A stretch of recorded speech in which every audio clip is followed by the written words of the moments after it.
My name is Vannaka and this is Slayer Drop Locked. The idea is simple. I can only obtain items by killing monsters on a Slayer task. This also means I cannot trade with any shops or pick up item spawns.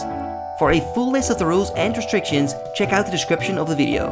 Are you ready? Let's begin! Good day my friends, my name is Vannaka and welcome to episode 18 of Slayer Drop Locked, and I can tell you that the series is getting more interesting every single episode. As you can see, we finally got the Dragon Scimitar in the previous episode. That's a huge upgrade, what a great weapon for strength training.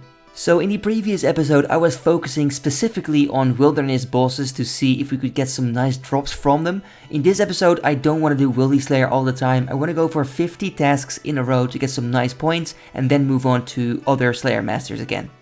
Alright, that should be another Scorpia kill. Yes, we got experience and we get weapon poison. That's a great drop. That is actually an upgrade because we only had the regular weapon poison plus for 5 damage and now we got a 6 damage poison. Isn't it beautiful? An upgrade. Use the dragon dagger on the weapon poison and voila, we got it. I decided to kill off the regular scorpions now. I mean, I've been camping Scorpia for a very long time. We got the Dragon Scimitar, we got the Malediction Shard. I guess we could still go for the Odium one, but I'll do that later. Earth Warriors is a task that I'm gonna skip, I just hate it. Black Demons is a skip as well. Alright, Rogues is doable. Unfortunately, I did not get any clue scrolls. This is the last kill. I'm hoping for juggling easy clue so I can get Drought, but yeah, I'm having a hard time trying to do that. Greater Demons can be nice and AFK, but I don't really feel like doing it right now. And that is another easy task, 77 bears. Okay, so this is a moment I've been waiting for a very long time. I got a Dr. Jekyll random event and I got one Torstal Weed thanks to the Sinister Key. Now if I give it to him, I will get back a stamina potion in return and I need 10 of those in total to make a rejuvenation pool in my house. That's gonna be so epic when I finally get that. A strength level coming in to level 82, look at that, only 17 levels to go. That is 48 in a row, only 2 more tasks and then I can finally leave Wilderness Slayer. Alright then, 98 skeletons it is. RIP. One of the big benefits for Wilderness Slayer is that you can collect points very easily. I mean, just killing some regular skeletons gives me 25 Slayer points. Okay, so we got Hellhounds now. That is not really too interesting. I want a quick task for my 50th task or an interesting one. So we're gonna skip this one and see what other task we can get. And we get Dark Warriors, which is easy, so I'll take it. This is gonna be a big bonus. Look at that, 50 tasks completed and 375 points for one task, giving me a total of 767 points. I have decided to do some crafting training and what do we have here? 48 crafting already, that is not too bad. What I really like is that even though I've been using a lot of teleports with dual rings, I got back more emeralds than the amount of rings that I spent, so I don't have to worry about teleports. Same goes for games necklaces. I have so many now thanks to all the good drops from the Wildy bosses. I'm very happy. I'm changing back spellbooks to the Arceus spellbook and now I can do some nice Konar Slayer again. Well, that's a pretty bad start. We got a Fire Giant task and after just a couple kills we got a Longbone. Honestly, I'm still so freaking happy that I got the Magic Shortbow. It speeds up the kills so much. I mean, I already completed the task. I mean, that is so quick. No. Yes! So many good drops, just look at that. A Rune to Hand Sword, a double clue scroll. Can we do it though? Oh yes we can, Scorpia Dances. I've been there a lot of times. Look at that. So the second step I cannot do, I have to go to the Fossil Islands, so I'm gonna go back and grab my other clue and continue with that one. We got the casket, what will the reward be? And that is not too bad to be honest. A War Blessing is a Bendo's item for Godver's Dungeons, so that will be useful for sure. Thank you very much, Rune to Hand. A Brimstone key and 10,000 coins. Beautiful. Holy shit, this is literally a gold mine, man. All these good drops, I love it. Oh yeah, there it is, the Granite Mole drop. Now, I'm not sure how useful this is gonna be for my account, but still, seeing that on the ground is awesome. We got a double clue scroll, but I can't do it because I have to go to Fossil Island, so I'm gonna have to drop it and continue the killing.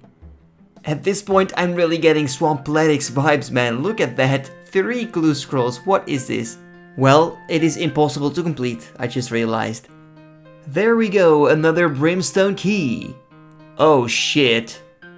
We got the brittle key. That means that we have unlocked the boss. Now, I don't think I'll be doing that anytime soon, but it's very cool that we have the drop now. We're about to get 85 range on this guy. There we go. Oh, dodge that shit. Let's finish the kill. Kaboom! And we get nothing, but still, we kill him. Honestly, I would love to kill 1,000 on a task from these guys. They're just so good, but of course, everything has to come to an end, so there we go. Completed the gargoyles. Alright, Konar, what will it be today? And we get Daganov. I don't want to do that. I'm gonna skip it. Well, this is slightly better, but still not my favorite. Oh well. So I already completed the task, nothing too special happened. I got 1 Brimstone key and that's it, I suppose, so alright. Okay, I really don't want to do trolls. Dark Totem pieces are always welcome because I need a revenge at Skotizo still. There we go, that's another double hard clue scroll. Now the question is, can we do this one? Otherwise I can't juggle. Looks like I can actually do this, so let's go. Think about it, guys. I'm literally juggling the clues in this place, and this is so far away from a bank. It's taking me so long to complete this clue. Better be worth it. So for this clue, I had to talk to the leader of the Yak City, which is the Manus Burrogar, or whatever you pronounce it, but for some reason I was not able to complete the clue. I was like, what is going on? Turned out that you have to actually complete the quest up until the part where you have to act as a jester in this house. So I completed that part of the quest, and then I got my next clue step. Okay then, I managed to complete the clue. We got the casket, and we're gonna open it right here. So here we go. Well, that is not the best clue. Nope. A rune full helm drop is always nice. We got so many Brimstone keys already, you have no idea. And there's another one. Once again, another task completed. Let's go for the next one. Oh wow, that's a first, guys. Kurask. That is so interesting. These guys make a lot of money and have some great drops. Let me first buy some more broad arrows though, because I'm using these so often. There we go, got ourselves the first Brimstone key, that's always nice. King Kurask, can we get a good drop please, would be nice. This reminds me of my time during the Trailblazer League. But no, we get nothing. That sucks. Bling! Bling! 81 hit points, just look at that, man. Epic. So, the task is done, and just look at my inventory, man. 5 keys, all this flex, that's nice crafting experience. We got big bones, we got cash, we got so much stuff, man. Time for a new task? And that's a great one. Yeah, I'll take it. There's a rune kite shield drop, that's a nice alchable. What a level this is, my friends. 78 Slayer, only 2 more levels, and then we can kill Necriel. Bling! I got a clue, but I can't do it. That sucks. That is a pretty easy task and also quick, so that's 3 points. I am always happy with that. The Brimstone key opening in this video is going to be epic. Back-to-back Brimstone keys? It's gonna be epic. And time for a new task. 50 Anku, that is easy enough. There we go, another task completed. Well, you can't hear me complain about this. There we go, our first super compost drop. That's a pretty unique drop so far. Honestly, man, how lucky am I with all these Brimstone keys? It's pretty insane. And that is 189 tasks completed in a row. I just got myself a Genie random event. Let's put that on Herblore, and this will give us a level. And here we go, we got level 30 Herblore now. Alright, Konar. And that is a pretty good task. It's super AFK, I like that. This is going to be very beautiful. Boom, 86 range. Wow, man, we're actually getting close to level 90 already. Bling! Bling! And boom, there's 190 tasks completed already. What in the heaven is up with all these mutated Zygomites? That is just insane. Thank you. And once again, we're done. I really wish I could give Skatizo another try, but I just don't want to do that yet. I'll wait until I am sure I can defeat it. Once again, I got a double heart clue, so let's see if we can get a heart casket. There we go. Once again. And there is the casket. That is awesome. Okay, this is not the best clue. We got an ancient coif, we got some nature runes, and a rune longsword. I guess I could use the coif in the wilderness because I don't really mind losing this one, so yeah, Fashionscape. Once again, another rune full helm drop. We are getting very close to 1000 Slayer points. That is not too bad. Easy task. So every time you enter the Kelphite lair, you lose a rope. So I'm gonna use my balls of wool to buy rope at Ned. And as you guys know, I can't actually buy items from shops, but this, the way I do it right here, is a service. I'm changing these balls of wool into rope. I am so happy that I have the Dragon Scimitar now, guys. This is so much faster than a dagger. There we go, completed the task. Let's get back to Konar. Holy shit, look at that. We got our first Zulrah task, my friends. That is so interesting. I mean, I'm almost certain I can't even kill it once. It's way too strong, but let's just go and do 15 and then we'll see if I can do it. If not, I can simply skip the task, I suppose, but this is really cool. This is a really, really big challenge, probably the biggest one yet on the account. One of the main reasons I made a Slayer drop locked account is to see if we can kill the strongest bosses in the game with all these limitations. Zulrah may be one of the, if not the, most important boss for upgrades on my account, but of course we can't forget that this boss is not easily killed within my rules. With a combat level of 725, a max hit of 41 and capable of inflicting venom, this boss is going to be the biggest challenge yet. The reason we're killing Zulrah is because it has an incredibly overpowered drop table with over 4 uniques and some really good gear and weapon upgrades. The Tanzanite Fang for a blowpipe, Magic Fang to upgrade a future trident, Serpentine Visage for a serpentine helmet, and Onyx to craft a Fury are top tier items. And that is not all, because it has a regular drop table as well that can give us all kinds of good drops, such as Snakeskin, which is good for range upgrades and clue scrolls, Mahogany Logs for construction, Dragon Halberd for a great melee spec weapon, Torstals for stamina potions at Dr. Jekyll, Spirit Seeds to plant spirit trees, and not to forget the pet snakeling.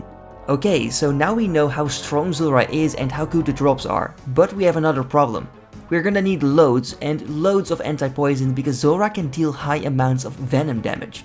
Obtaining anti-poison has always been a problem for me because I cannot pick up item spawns or buy them from shops within my rules, and so far I've only obtained a few anti-poisons by getting a lucky ingredient drop from a monster or giving Dr. Jekyll a Marentil herb. But now I have found a new way to get anti-poison, the apothecary. Even though regular shops are not allowed, I can however make use of any surface-based shop in the game.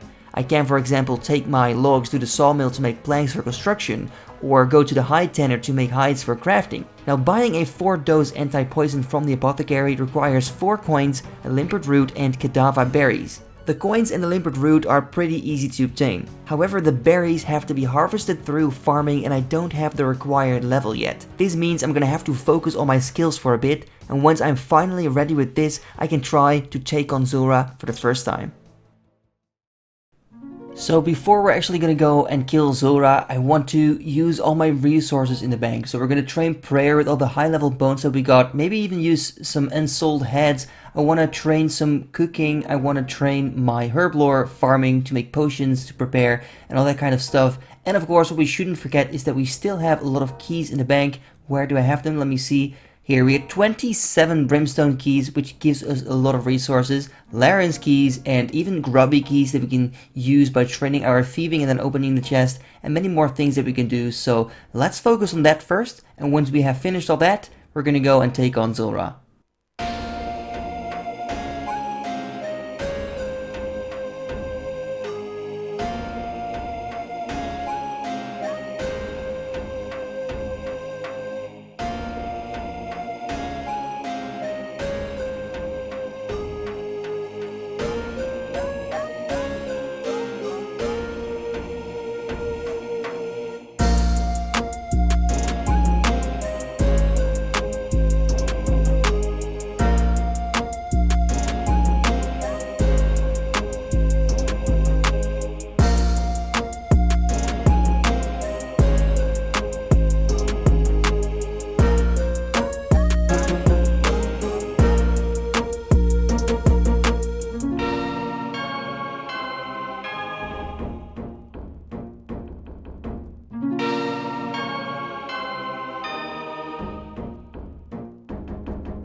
It is time to train some prayer. We've got these bones in the bank for so long, and it's finally time to get those levels. We're gonna need that desperately when we're gonna kill Zulrah. So here we go, we got the first level to 47. Let's see how many more we can get. And there we go, level 49 prayer unlocked a quite useless prayer, redemption. Level 56. And there's 59. Level 64 prayer, my friends, isn't it beautiful? Well, what do we have here? Another chocolate bar from the sandwich lady. Thank you. I used up almost all my bones, but look at this. 67 prayer. That is so high, man. That is awesome. It is time to do some herblore training. I want to make some prayer potions, so let's get started. Here's level 32 already. Nice. I have been making some defense potions. I don't really think it's a waste of Renars because I don't have enough snape grass anyways to make prayer potions. But here we go. We can finally make them now. I first want to try and be as efficient as possible with my vials, so let's make 4 dose potions of everything and then use the remaining potions for prayer. Honestly, I gotta say, it feels so good that we're actually making prayer potions now. I've never had this many on the account. This is gonna be super useful for Zulrah. Alright, so in order to get the anti-poisons I need 22 farming so I can farm Kadava berries, and I can give these to the apothecary and get anti-poisons in return. That is allowed because the apothecary is a service and not a shop. So in between this, I decided to complete the quest X marks the spot, because this gives you an experience lamp that you can use freely on any skill. And the skill I'm going to use it on is fire making. Now that sounds very ironic because most people consider this as the easiest skill in the game, but for me that is completely different. It's very hard to get myself regular logs, so for me, lamping this skill in the early levels is super essential. Now I can imagine you asking why fire making is useful in the first place, but it actually does unlock some Slayer creatures, for example Harpy bug swarms or brine rats, and I can also do certain quests that I need to complete in the future, so it's actually more useful than you think. And there it is, level 22 farming. I can now grow Kadava berry bushes. I'm sure that I'm the only person in this game who can be so satisfied by picking Kadava berries, because every berry is worth a 4 dose anti-poison, and for me that is a game changer, so wow. In order to receive the potions, I am also going to have to give him a limpet root and 5 coins, but of course the limpet root and 5 coins are so much easier to get, so yeah, this is amazing. 13 anti-poisons, beautiful. Here we go, preparing Rings of Recoil, because that is a must-have when killing Zulrah. I can't believe that I'm about to do this, oh my god. So like I explained before, I am going to kill Zulrah with magic only, and this is possible but very difficult, especially on low levels. My inventory doesn't look that bad to be honest, but what I'm concerned about the most is my magic accuracy. I only have a bonus of plus 45, and most people that are killing it have like plus 100 or something, so it's gonna be quite difficult. So in the background I'm gonna show you my first Zulrah attempt, and at the same time I'm gonna ramble about my strategy and why I've chosen to use this strategy. So first of all, I watched a video on YouTube made by Shawnee_O_OSRS. He is a magic only Zulrah guide, and the reason why I'm doing magic only is because if I use range as well, then it means I'm gonna have to tank his range attacks in the magic phase, which is almost impossible for me, so no, that's just a no-go. Basically the strategy is to keep resetting the Zulrah fight until it has the perfect rotation that is optimal for magic. Now this sounds quite simple, but it is not that simple because on my account I'm not that accurate on Zulrah. My gear isn't too great, I just keep splashing and all that stuff, so there's a good chance I won't make the kill before the end of the rotation. And when the rotation ends, a completely new rotation starts, which makes it incredibly difficult. Now I gotta say that I wasn't even doing that bad at my first attempt, but then I made a mistake in the hybrid phase. I prayed the wrong prayer and that instantly killed me, so kinda sucks, but of course we have to keep trying. I mean, if you actually take a look at my gear, then you can kind of understand why this is not really a good idea probably, but oh well. So the second attempt went so much better than the first one. I actually made it to the full rotation. That's a good thing, but at the same time it also makes it harder because after this full rotation it all starts becoming random and I just don't know exactly where to stand and how to protect myself. So I think that for now it's just gonna be too hard to actually defeat Zulrah with magic only, maybe with better gear, because this attempt I only got to like 50% of Zulrah's HP, which is just not enough. So having that all said, I hate to admit it, but I'm just not strong enough to kill Zulrah yet. I need better skills, better gear, better food, like everything needs to be better probably, so yeah, we're gonna have to go back a later time. RIP, there goes my Zulrah task, but I will come back and kill you, Money Snake.